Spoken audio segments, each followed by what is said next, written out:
especial, noite de ceiarmos como igreja, sentindo falta de muitas pessoas. Se você hoje está online aí nos acompanhando, dia de ceia, sentir sua falta de estar conosco aqui em comunhão. Livro de 1 Reis, livro dos Reis, primeiro livro dos Reis, capítulo de número 18, versículo de número 42, a partir do verso de número 42. Diz assim a palavra do Senhor: E Acabe subiu a comer e a beber, mas Elias subiu ao cume do Carmelo e se inclinou por terra e meteu o seu rosto entre os seus joelhos. E disse ao seu moço: Sobe agora, olha para a banda do mar. E subiu e olhou e disse: Não há nada. Então disse ele: Torna lá 7 vezes. E sucedeu que a 7ª vez disse: Eis aqui uma pequena nuvem como a mão de um homem, subindo do mar. Então disse ele: Sobe e dize a Acabe: Aparelha-te o teu carro e desce, para que a chuva não te apanhe. E sucedeu que, entretanto, os céus se enegreceram com nuvens e ventos, e veio uma grande chuva, e Acabe subiu ao carro e foi para Jezreel. Lá, e a mão do Senhor estava sobre Elias, o qual cingiu os lombos e veio correndo perante Acabe até a entrada de Jezreel. Espírito de Deus, fale conosco, tenha liberdade, Senhor, para falar aos nossos corações nessa noite. Nós queremos abrir, ó Deus, os nossos ouvidos para compreendermos, ó Senhor, aquilo que o Senhor tem para nós. E queremos ser alimentados, tratados e cuidados por Tua graça, por Tua palavra, em nome de Jesus. Amém e amém. Meus queridos, Deus trouxe essa palavra no meu coração para poder compartilhar com os irmãos. E o que me chama mais atenção dentro desse texto é que logo após um enfrentamento em que Elias teve com os profetas de Baal e com os profetas de Acera, foram quase 850 profetas, 400 profetas de Baal, mais 450 profetas de Acera no meio do Monte Carmelo. Ele teve um embate profético, um embate de oração, e naquele momento ele alavancou uma história que nós já sabemos. Ele criou um altar de sacrifício ao Senhor, e naquele altar de sacrifício ele mandou que aqueles profetas clamassem para que os seus deuses enviassem fogo e consumisse aquele holocausto, o que não ocorreu depois de muito tempo, eles clamando, e até mesmo ali Elias tirando uma com eles, falando: grita mais alto, talvez seu Deus esteja passeando, talvez esteja dormindo, grite mais alto. E eles ficaram e se retalhavam tentando clamar, até que Elias chamou e orou ao Senhor e disse: Senhor, não é para que eu saiba, porque eu já sei que o Senhor é poderoso, que o Senhor faz milagre, que o Senhor realiza, mas para que eles saibam e reconheçam que o Senhor continua sendo Deus sobre Israel. Manda fogo dos céus. E o fogo desceu, e a Bíblia diz que o fogo desceu, consumiu o holocausto, lambeu toda a água que havia sobre o córrego, o rego que tinha em volta do altar. E aquele sacrifício, aquilo foi algo espetacular, porque a partir daquele momento o Senhor, Deus dos exércitos, se passou a ser o alvo focal, o ponto focal e medonho para Acabe e Jezabel naquele momento. E aí nós vemos aí, no decorrer da história, Elias sendo usado por Deus por mais um momento específico. Na sequência, depois desse embate, ele ainda em oração fala: Senhor, faz algo para que esse povo ainda possa ver e entender que o Senhor é Deus. Esse povo está vivendo debaixo de sequidão, lembrando que a sequidão que estava sobre Samaria, que estava sobre o povo, era uma sequidão que foi profetizada pelo próprio Elias. Se você olhar no capítulo 17, no versículo 1, Elias clamou ao Senhor e falou: Senhor, seca a água, seca tudo, Durante 3 anos e meio não caiu uma gota de água sobre a face da terra. E logo na sequência, depois de 3 anos e meio, ele vai com uma palavra profética dizendo: olha, Deus vai mandar uma grande chuva. E aí vem a história que nós conhecemos, que o moço de Elias subiu por 7 vezes até o monte, para que ele pudesse ver lá no monte a provisão do Senhor, o milagre do Senhor. E ele subiu a primeira e não viu, a segunda não viu, a terceira ele não viu, a quarta ele não viu, a quinta ele não viu, mas quando foi na 7ª vez, ele voltou com uma notícia para Elias, dizendo: Elias, eu vejo uma pequena nuvem do tamanho da mão de um homem. Esse foi o bastante, dona Valdeni, para que Elias tivesse uma palavra diretiva e profética de Deus, dizendo: olha, avisa Acabe, para que ele se aparelhe. Eita, pede para Acabe, para que ele possa se aparelhar, para que ele junte tudo, as coisas dele, e saia correndo, porque virá uma grande chuva, uma grande tempestade. Todo o propósito de Deus sobre a vida do homem passa por 4 fases. O Espírito de Deus falou muito forte comigo dentro desse contexto. Existem 4 fases que nós passamos de um propósito. A primeira fase do propósito chama-se desafio. A fase do desafio. A fase do desafio é: será que vai chover? Será que pode vir alguma coisa? Porque todo projeto de Deus nos conduz a desafios constantes e diários. Não se faz Davi se não tiver o desafio do Golias. Davi só se tornou Davi depois que teve que vencer o Golias, porque até então ele era um menino franzino que cuidava das ovelhas do seu pai lá no pasto. Ele era um desconhecido, um Zé Ninguém. Mas a partir do momento em que ele teve o desafio de Golias, de deparar-se com Golias, a partir daquele momento Golias se tornou um troféu, se tornou um triunfo para que Davi chegasse ao propósito dele, para que Davi alcançasse aquilo que Deus havia lhe propagado. Não se faz Moisés sem ter o desafio de governar o povo no Egito, porque o maior desafio que Moisés teve não foi as pragas, não foi Faraó, não foi enfrentar as dificuldades no meio do deserto, não. A maior trajetória, o maior desafio que Moisés teve foi governar um povo no meio do deserto, ganhar o coração do povo no meio do deserto.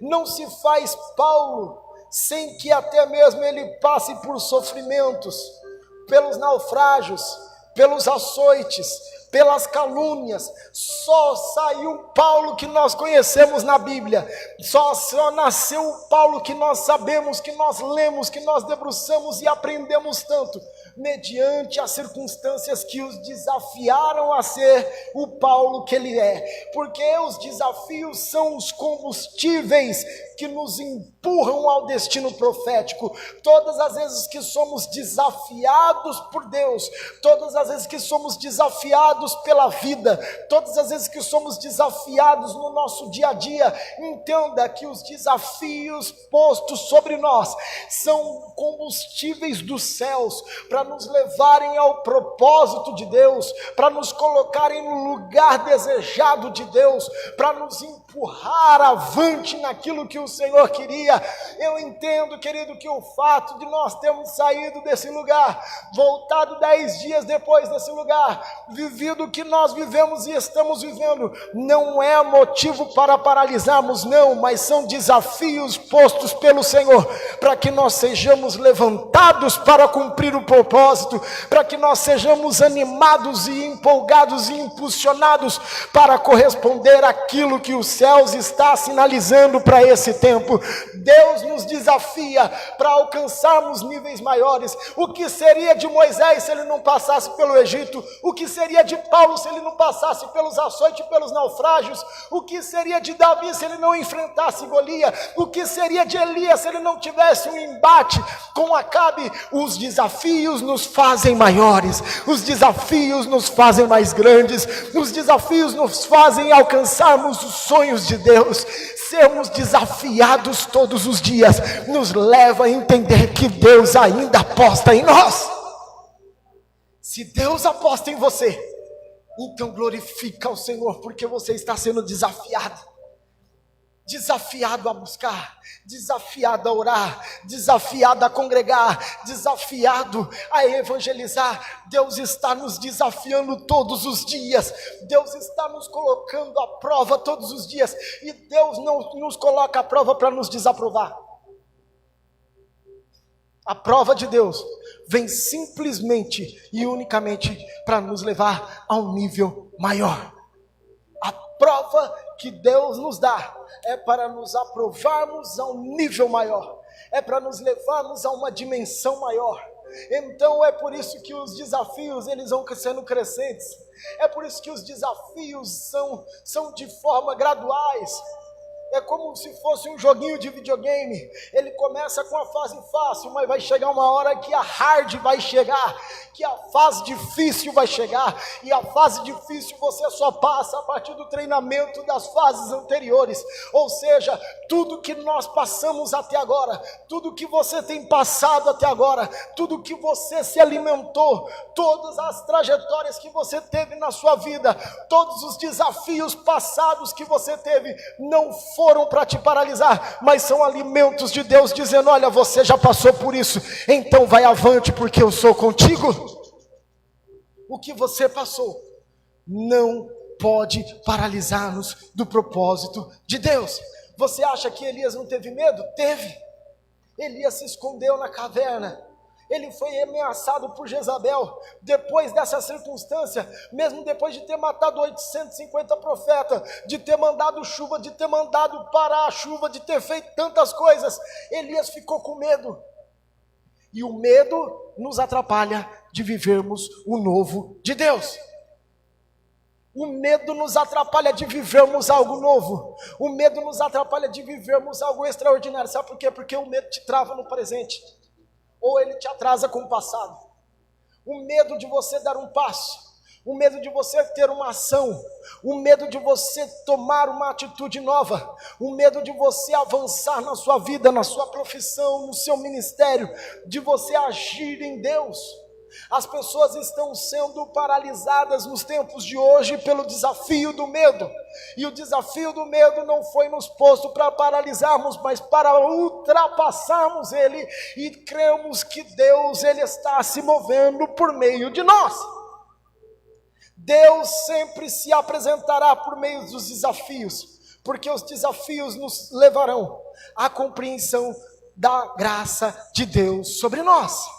Entenda que os desafios de Deus, eles não estão condicionados ao tempo presente, mas sim ao nosso tempo futuro. Ninguém que anda debaixo de uma promessa de Deus, ele vai viver o tempo de hoje, o tempo presente. Por quê? Porque o tempo presente sempre vai ofuscar a promessa do futuro. Se você olhar para você hoje, para suas circunstâncias hoje, para o que você está vivendo hoje, para suas condições hoje, vão te paralisar para você viver o milagre de Deus lá na frente. Porque você vai ficar sempre olhando: ai, mas eu sou coitadinho, pobrezinho, estou passando por necessidade, eu não tenho tal recurso, eu não tenho tal dinheiro, eu não tenho tantas pessoas, eu não tenho isso, eu não tenho aquilo. Ei, faça com aquilo que você tem. Aquilo que vem nas suas mãos. Sabe o que nós precisamos? Sermos impulsionados. O que eu estou ministrando nessa noite é enchendo o seu coração de ânimo e direção de Deus, dizendo: se levante, vai avante, porque Deus aposta em você. O que você está vendo hoje no seu presente não pode ser o seu futuro, não está delimitando aquilo que Deus já preparou para você lá na frente, porque se nós olharmos as nossas circunstâncias hoje, são os desafios que nós podemos viver o hoje para nos paralisar no agora. A verdade é essa. Tudo que nós estamos vivenciando vai trabalhar e convergir para que nós possamos parar o propósito de Deus. Fala se não é. A pessoa que tem frio, ela não vem para a igreja porque sente muito frio. A que tem muito calor não vem porque ela tem muito calor, ela não consegue. A pessoa quando tem 100% das cadeiras ela não vem porque tem 100%. Se tiver 10, ela não vem porque só tem meia dúzia de gato pingado. Então ela sempre terá uma desculpa. Porque o ser humano é mecanizado a ter desculpas para viver para Deus. Ele faz desculpas e desculpas e desculpas, não só para Deus, mas para a sua vida, para tudo que ele vai fazer. Ele sempre tem uma forma de tentar postergar aquilo que Deus está fazendo, porque a realidade é, se nós não tivermos uma atitude, e o que nos faz vencermos os desafios em Deus, os desafios na nossa vida, são as atitudes que tomamos. A medida das atitudes que nós tomamos será o resultado que nós teremos em Deus. É por isso que todo desafio vai nos colocar em prova a nossa fé. Porque a fé é aquilo que eu não vejo, que Hebreus 11 fala, que a fé é o firme fundamento das coisas que se esperam e a prova das coisas que não se veem. Eu não estou vendo, mas eu estou crendo que Deus está no comando e no controle de tudo. Deus é poderoso. Você nunca terá os recursos necessários para fazer aquilo que você precisa. Você nunca terá força para alcançar o alvo que você necessita. Você nunca terá tempo para fazer aquilo que você precisa de fazer. Você já deparou com uma faculdade? Quando você começa a faculdade, você começa a fazer uma faculdade.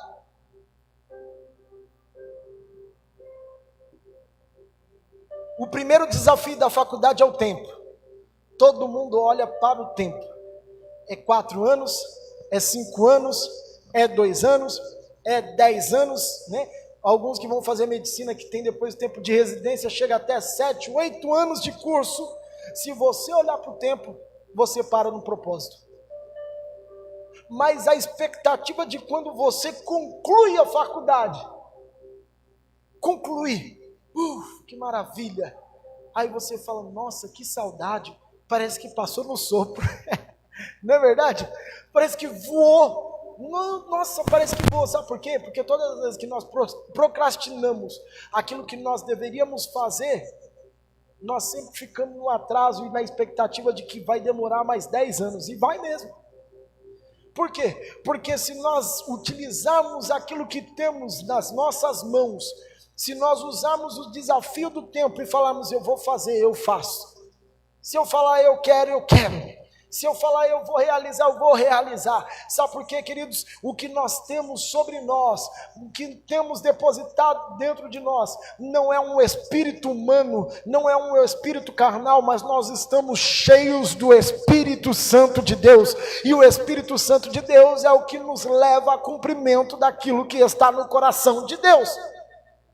É por isso que quando nós olhamos a palavra de Deus, ela começa dizendo, olha, no livro de João, no primeiro capítulo, ele fala assim, ó, no princípio ele era o verbo, e o verbo estava com Deus, e o verbo era Deus, ou seja, estavam todos interligados. Se o verbo era Deus e o verbo estava com Deus, e ele faz a referência do início do princípio, então ele está dizendo no momento em que eu fui gerado em Deus, no momento em que o homem foi criado, e é por isso que dentro daquele ambiente, daquela expectativa, onde estava presente o Pai, presente o Filho, presente o Espírito Santo, eu fui gerado daquele ambiente, e aquela geração, aquilo que eu recebi naquele momento, me veio trazendo o entendimento de que eu posso todas as coisas naquele que me fortalece.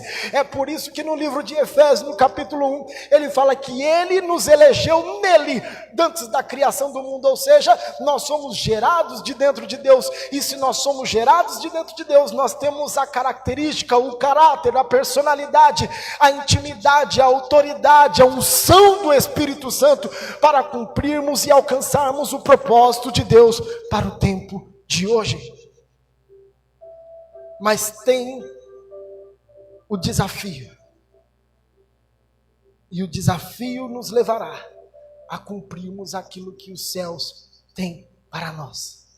O que Deus está nos sinalizando hoje, a primeira fase para alcançarmos a promessa de Deus: vençam os seus desafios. Vençam os seus desafios. Segunda fase para alcançarmos a promessa de Deus é a fase da persistência. A persistência nos leva ao alcance do propósito. A persistência é o requisito em falta na nossa geração micro-ondas. Já viu a geração micro-ondas que nós vivemos?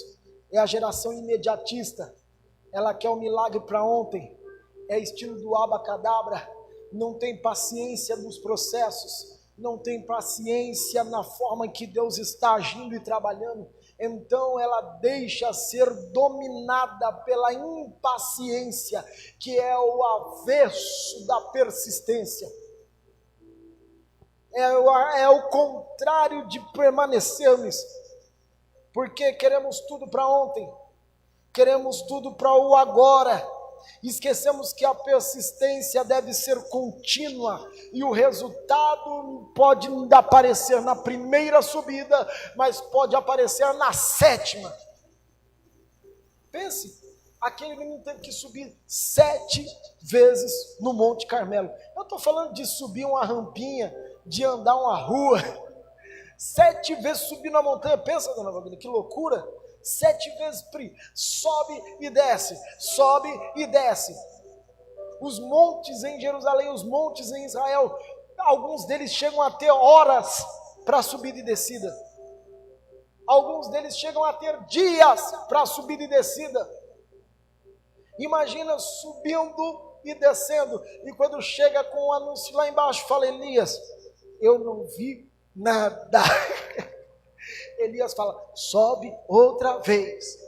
E ele vai e sobe mais uma vez o monte. E ele desce, Elias, eu não vi nada. E ele fala: sobe outra vez. Porque o que nos faz persistirmos no propósito é termos certeza de que temos um plano e um projeto de Deus estabelecido e uma palavra liberada sobre nós. Quando temos essa palavra dos céus liberada sobre nós, nós temos a certeza e a convicção de que o tempo não pode nos paralisar do propósito de Deus sobre nós. Pode vir o vento, pode vir a chuva, pode vir a tempestade, pode vir o caos, pode vir o que for, nós estamos convictos e persistentes em Deus, porque saberemos que uma hora a nuvem vai aparecer. Persistência é o grito de Deus para nós. Não desista. Deus está gritando hoje dos céus, dizendo: olha, não desista, não pare, se levante, avance, eu sou contigo.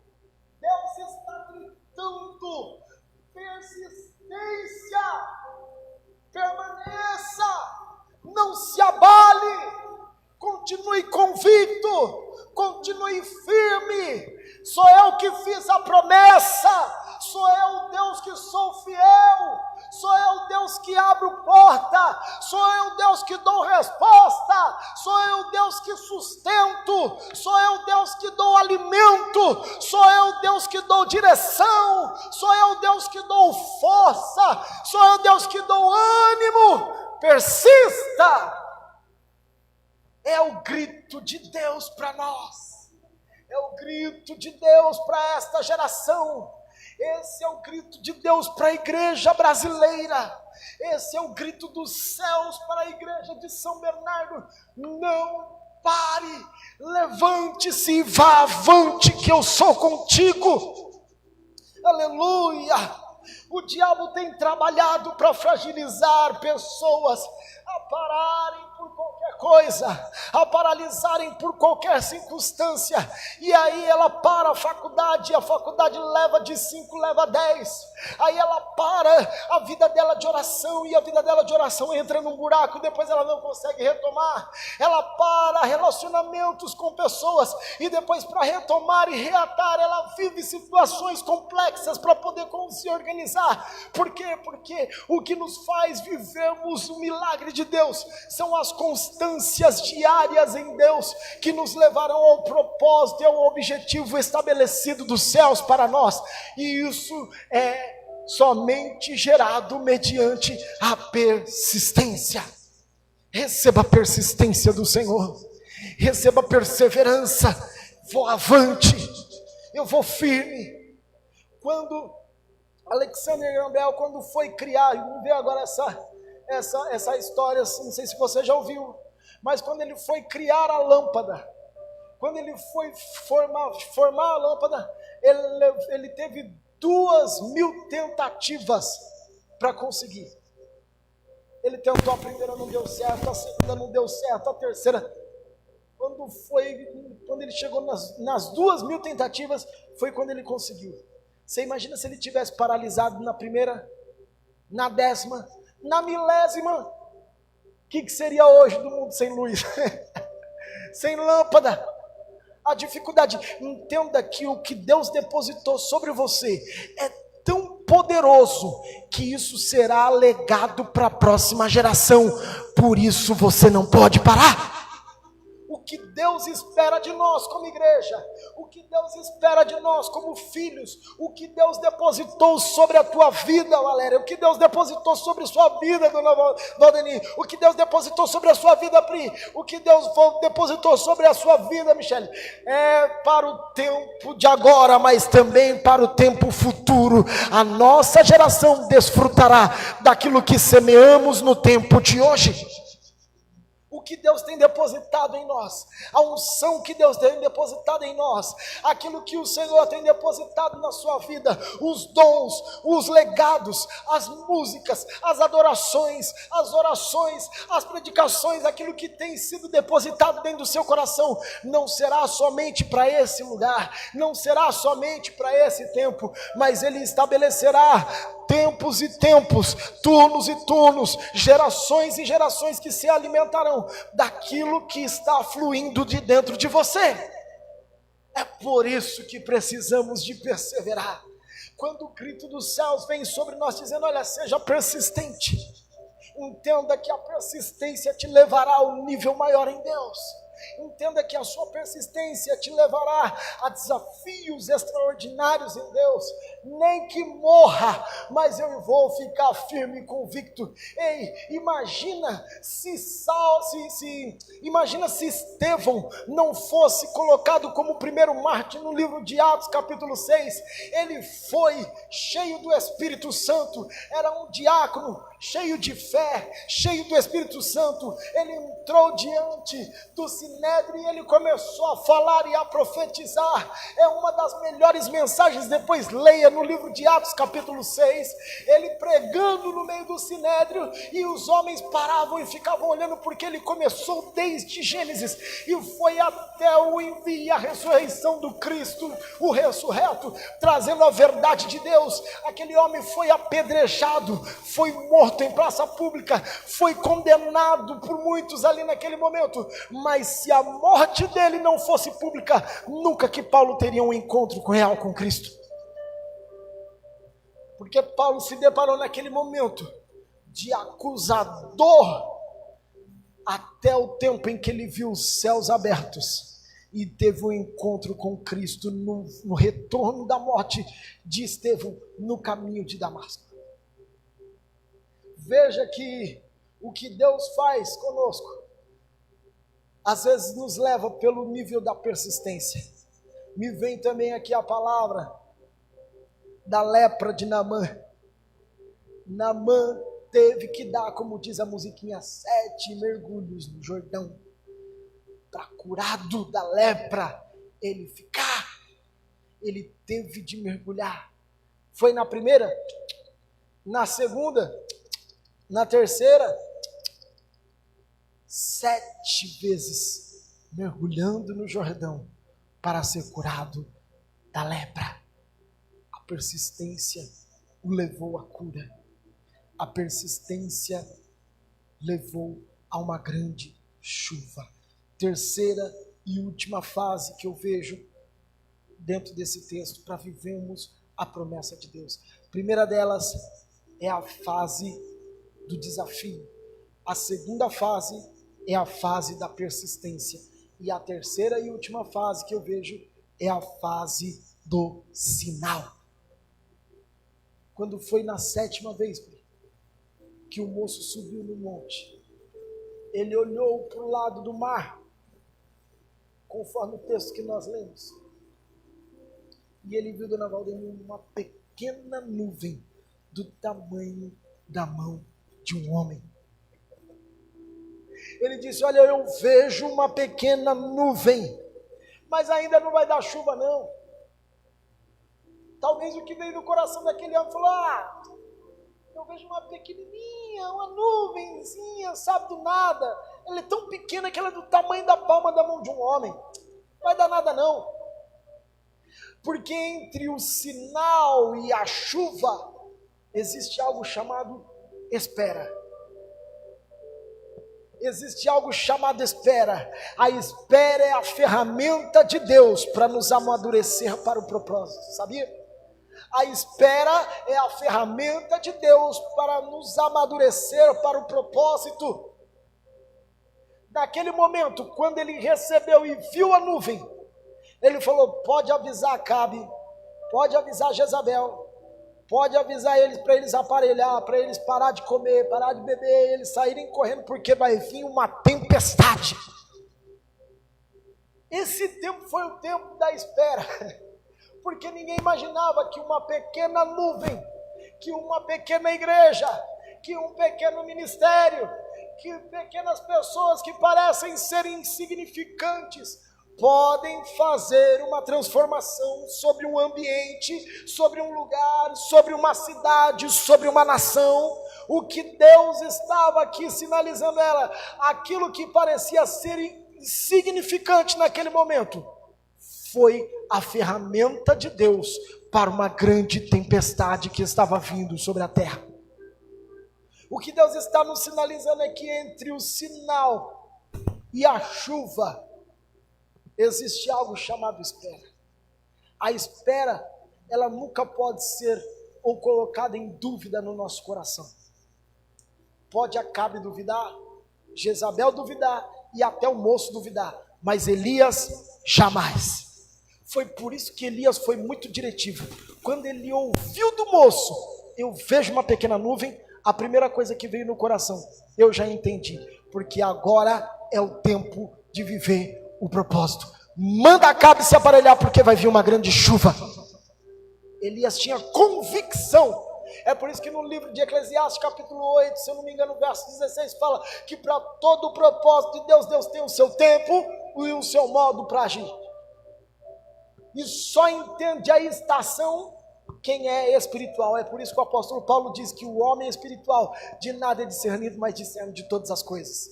Nesses tempos, precisamos de ter discernimento espiritual. A fase do sinal exige de nós discernimento espiritual.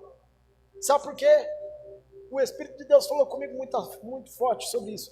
Porque nem toda nuvem gera chuva.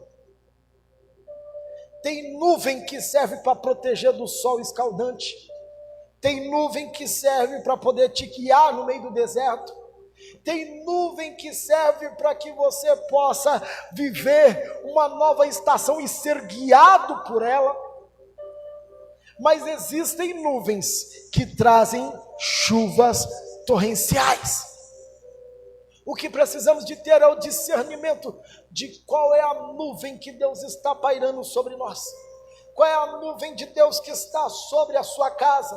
Qual é a nuvem de Deus que está sobre a sua família? Qual é a nuvem de Deus que está sobre você? Qual é a nuvem de Deus que está pairando sobre o seu chamado? Qual é a nuvem que está paralisada para você? Talvez a nuvem que está sobre você, talvez não seja a nuvem de chuva, mas seja a nuvem para poder te tranquilizar do sol escaldante do dia, que está tentando te atemorizar, que está tentando te desfalecer, que está tentando fazer com que você pare. Então Deus manda uma nuvem, como mandou para o povo no meio do deserto, uma nuvem durante o dia, para poder bloquear o povo, para que eles não pudessem se desfalecer no meio do deserto. Mas talvez a nuvem que esteja sobre você seja a nuvem da direção, porque o povo no meio do deserto, quando saiu do Egito, a nuvem guiava para eles. Enquanto a nuvem andava, o povo andava, e quando a nuvem parava, o povo parava. Então quando a nuvem retrocedia, o povo retrocedia, o povo seguia na nuvem. talvez a nuvem para você seja a nuvem da direção, mas talvez a nuvem que Deus está trazendo para você, para o tempo de hoje, é a nuvem de chuvas torrenciais, chuvas que vão regar a tua terra, chuvas que vão fazer com que os seus frutos, eles sejam, brotem, frutifiquem, para o propósito estabelecido de Deus. Entenda qual é a nuvem. É por isso que precisa de ter discernimento. Discernimento espiritual é algo que faz, temos e vivemos nesse tempo do sinal. O que deixa muitas pessoas embaraçadas, sem saber o que faz, nem para onde vai, nem o que toma, nem qual decisão segue, nem o que fazer. É porque estão perdidas na fase do sinal. Deus está sinalizando. Você já viu aquele cara que às vezes você para no trânsito, tem o farol, o verde todo mundo sabe que é para passar, o amarelo tem atenção e o vermelho é para parar, mas você tem os cidadãos que ele passa no farol vermelho, ele para no farol verde e ele atrasa no farol amarelo, ele anda tudo no contrário. Já viu essas tormentas, como é que é? O farol está verde, é para você andar, e ele para.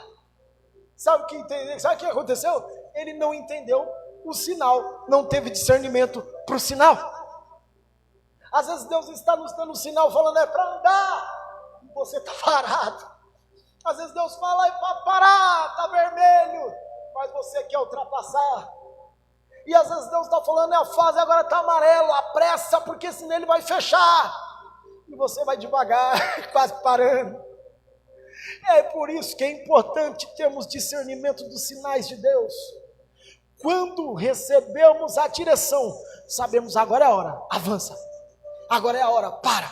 Agora é a hora, vai devagar, avança, corre, acelera um pouquinho. Temos de ter um entendimento das estações de Deus.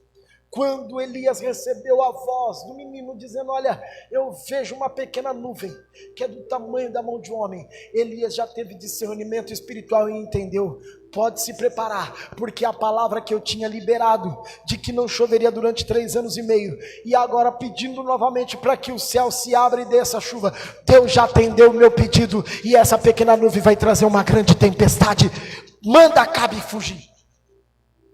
O que Deus está sinalizando para nós como igreja, como filhos para esse tempo. Entenda que as fases da promessa de Deus nos levarão a desafios, nos levarão a persistência e nos levarão a discernimento dos sinais de Deus. O que nós não podemos perder é o time das estações proféticas. Não perca o que Deus está sinalizando para esse tempo. Não perca a voz de Deus está se manifestando no nosso meio. Deus está falando e muitas pessoas não estão ouvindo.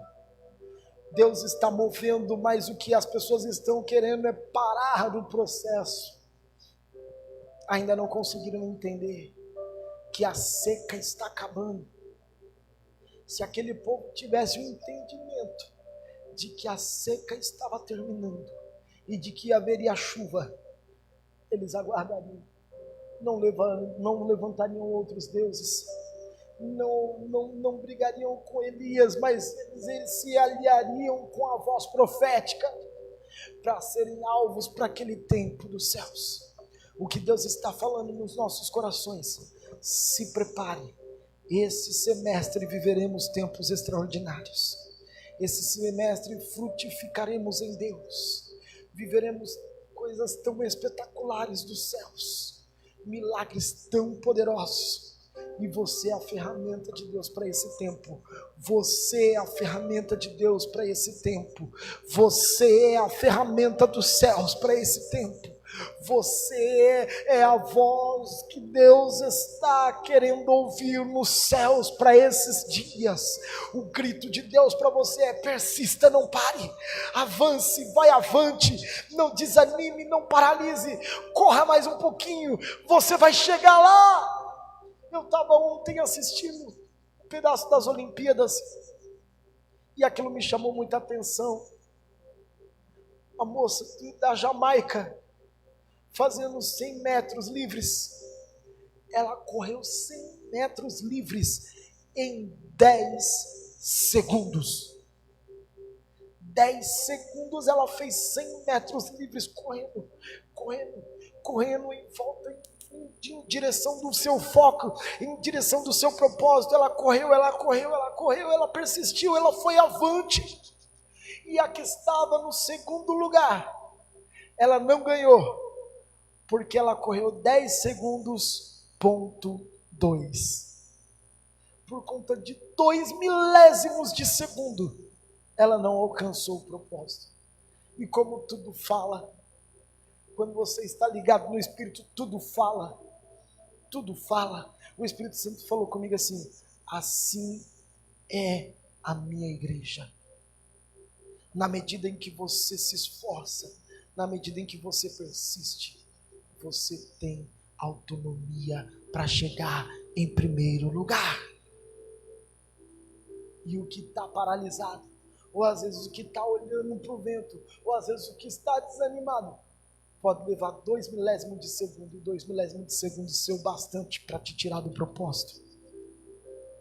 Às vezes coisas banais da nossa vida podem nos tirar do nosso foco. O Espírito Santo está falando conosco aqui nessa noite. Talvez coisas banais da nossa vida podem nos tirar do foco de Deus, pode nos tirar do propósito dos céus, pode nos tirar da expectativa, do ânimo de vivermos tempos extraordinários em Deus. Não deixe os 2 milésimos da nossa vida nos atrapalhar do propósito que Deus tem estabelecido sobre nós. Permaneça firme, aceite os desafios, seja persistente e tenha discernimento dos sinais, porque Ele ainda continua falando nos tempos de hoje. Se coloque de pé.